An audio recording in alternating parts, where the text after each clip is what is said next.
9 kriteria penerima bansos, apakah kamu termasuk? Pemerintah menetapkan 5 aspek dan 9 kriteria penerima bantuan sosial, apakah kawan sosial termasuk di dalamnya? Yuk simak tayangan kali ini sampai akhir.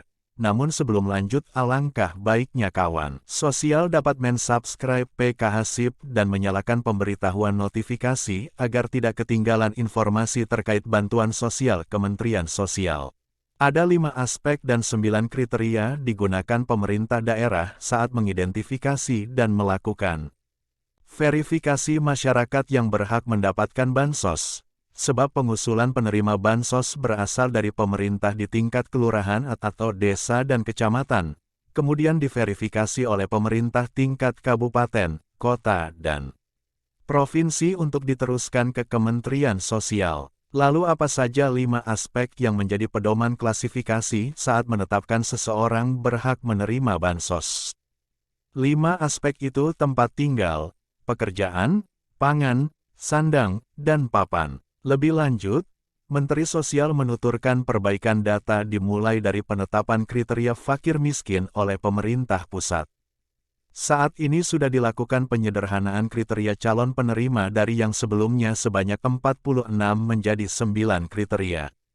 Menurut Menteri Sosial, terdapat 4 pertimbangan dalam perbaikan data yaitu parameter kemiskinan, bencana, evaluasi realisasi mingguan, dan kelahiran atau kematian atau perpindahan.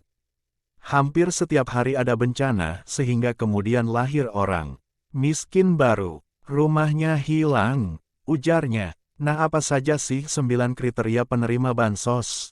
1. Tempat berteduh, tinggal sehari-hari. 2. Status pekerjaan. 3. Kekhawatiran pemenuhan kebutuhan pangan. 4.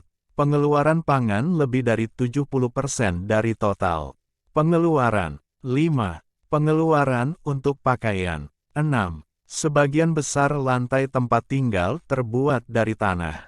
7. Sebagian besar dinding terbuat dari bambu, kawat, atau kayu. 8. Kepemilikan fasilitas buang air kecil atau besar. 9. Sumber penerangan listrik dari perusahaan listrik negara 450 watt atau bukan listrik.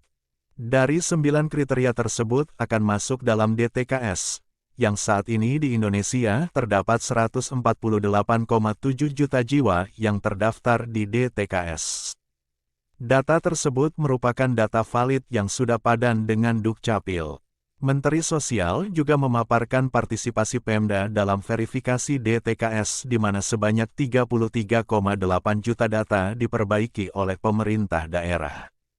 Namun sekarang terdapat 19,6 juta usulan baru yang harus diverifikasi dan divalidasi oleh pemerintah daerah. Sehingga dari data yang sudah disebutkan tadi, ada kemungkinan kawan sosial yang sudah memenuhi syarat. Dari 5 aspek dan 9 kriteria penerima bantuan sosial, namun belum menerima bantuan sosial masih dalam tahap verifikasi dan validasi dari pemerintah daerah.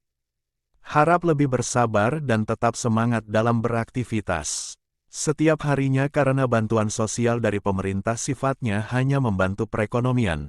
Hal yang terpenting adalah kawan sosial selalu bekerja dengan giat untuk memenuhi kebutuhan keluarga. Jadi semoga informasi kali ini bermanfaat. Terima kasih sudah menonton. Jangan lupa like, komen, dan subscribe agar PKH SIP dapat selalu menyampaikan informasi terkini dari bantuan sosial yang ada di Indonesia.